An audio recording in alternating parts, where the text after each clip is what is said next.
नमस्कार दोस्तों, define stop loss में आपका बहुत बहुत स्वागत है। दोस्तों हमारे सामने एमवी फोटो वोलेटिक पावर लिमिटेड का डेली चार्ट है। तो आप यहाँ पे देख पा रहे हो the stock has taken support at the base of the super trend. मतलब सुपर ट्रेंड के एकदम बेस पे स्टॉक ने सपोर्ट लेके एक अच्छा सा एक किंग मोरबोजू कैंडल बनाते हुए आज एक शानदार 3.520 की एक बढ़त हमें देखने को मिल रही है। So here you can see, यहाँ पे आप देख पा रहे हो दिस इज द कैंडल, आज का जो अच्छा कैंडल है।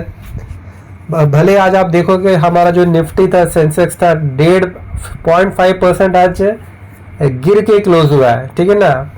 एक ऐसा भी समय था जब हमारा निफ्टी 1.5% गिर चुका था, लेकिन लोअर लेवल से एक अच्छी बाइंग देखने को मिली। And at the end of the day the Nifty and Sensex 0.5% गिर कर क्लोजिंग दिया। वहीं पे बैंक निफ्टी ने 0.10% के बढ़त के साथ आज हमें क्लोजिंग मिला। तो यहाँ पे आप देख पा रहे हो स्टॉक, मतलब यहाँ पे हाई बनाने के बाद स्टॉक नीचे गिरना शुरू किया, लेकिन ये जो इसको इस लेवल को ब्रिज, ये जो लक्ष्मण रेखा है, ठीक है ना, ये लक्ष्मण रेखा कितना 315.42, इस लक्ष्मण रेखा को स्टॉक ने ब्रेक नहीं किया। यहाँ से सपोर्ट लेके अभी स्टॉक ऊपर की तरफ जा रहा है, जो कि एक बहुत अच्छी बात है। आज का move was it supported with average volumes. तो अभी आप देखोगे भले ही अभी स्टॉक अपने 20 डे SMA के नीचे ट्रेड कर रहा है, ठीक है ना, लेकिन स्टॉक ने सुपर ट्रेंड के बेस पे सपोर्ट लिया है और वहां से चलना शुरू किया, जो कि एक बहुत ही अच्छी बात है, ठीक है ना दोस्तों। आज मार्केट का सपोर्ट, बैंक निफ्टी सेंसेक्स का सपोर्ट नहीं था।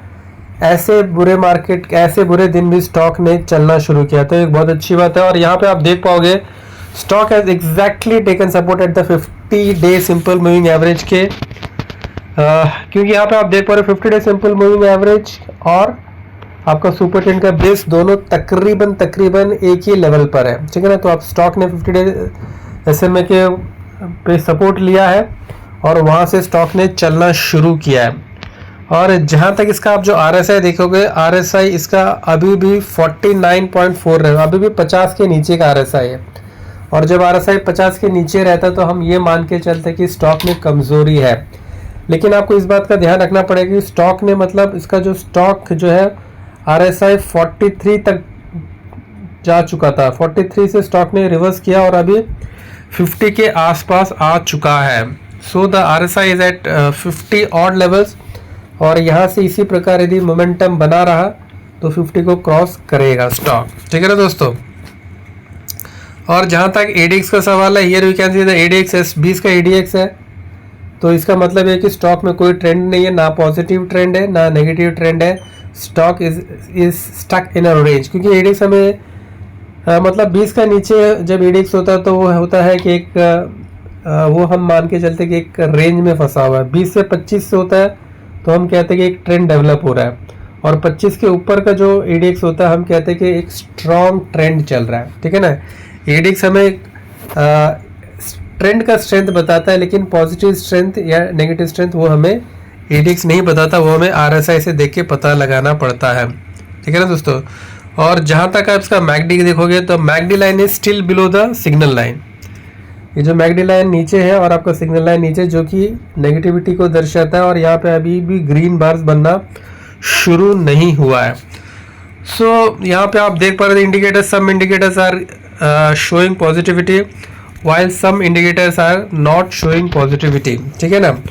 तो अभी आप इसका चार्ट का जो पैटर्न देख रहे हो, द स्टॉक का जो पैटर्न है हाई राइज हाई लोस का पैटर्न बनाते हुए स्टॉक इज फैंटास्टिकली डाउ थ्योरी को फॉलो करते ऊपर की तरफ जा रहा है, ठीक है ना। स्टॉक सुपर ट्रेंड के बेस के कगार तक आ चुका था, यदि और थोड़ा गिरता तो सुपर ट्रेंड आपका नेगेटिव हो जाता है, लेकिन स्टॉक ने सपोर्ट ले लिया है, स्टॉक संभल चुका है और संभल के अभी ऊपर जाने की कोशिश कर रहा है। तो if anybody enters in the stock at the current level, तो उसके लिए जो सुपर ट्रेंड का बेस ही स्टॉप लॉस रहेगा। और यहाँ से जो टारगेट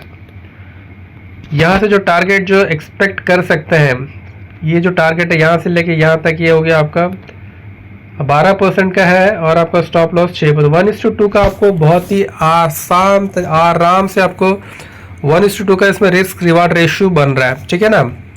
आपका टारगेट रहेगा ये और आपका स्टॉप लॉस रहेगा ये जो लक्ष्मण रेखा है सुपर ट्रेंड का बेस है, इसके नीचे वाला एरिया आपका स्टॉप लॉस रहेगा। अभी दिक्कत होता है क्या है कि दोस्तों मैं आपको बताता हूँ स्टॉक्स में, जैसे ये स्टॉक बहुत अच्छा चल रहा है, बहुत तेज चल रहा है, तो यहाँ पे ये वाला जो रेंज है इसको हम कहते हैं कि जो ये जो है आपका फेज वन वो रेंज होता है जहाँ पे स्टॉक कंसोलिडेट करता है और उसके बाद एक मार्कअप फेज होता है जो कि ये this is a markup phase. Stock एक बहुत ही अच्छे तरीके से मतलब चढ़ता है, कम समय में स्टॉक बहुत चलता है। तो दिस इज स्टेज 1, ये आपका स्टेज 1 है, ये आपका स्टेज 2 है और स्टेज 2 के बाद आता है आपका स्टेज 3, फिर जहाँ पे फिर स्टॉक कंसोलिडेट करता है, जहाँ पे डिस्ट्रीब्यूशन है, ये हो गया आपका एक्यूमुलेशन जोन, ठीक है ना, जो बिगर हैंड से दे एक्यूमुलेट ईयर, यहाँ पे फिर स्टॉक चलता है, फिर यहाँ पे डिस्ट्रीब्यूशन होता है, मतलब डिस्ट्रीब्यूशन मतलब जो स्टॉक्स है वो लोगों को रिटेल इन्वेस्टर्स को बांट दिया जाता है। तो जो स्टेज 3 होता है ये बड़ा क्रूशियल होता है क्योंकि आपको पता नहीं चलता है कि ये स्टेज 3 है या स्टेज 2 है,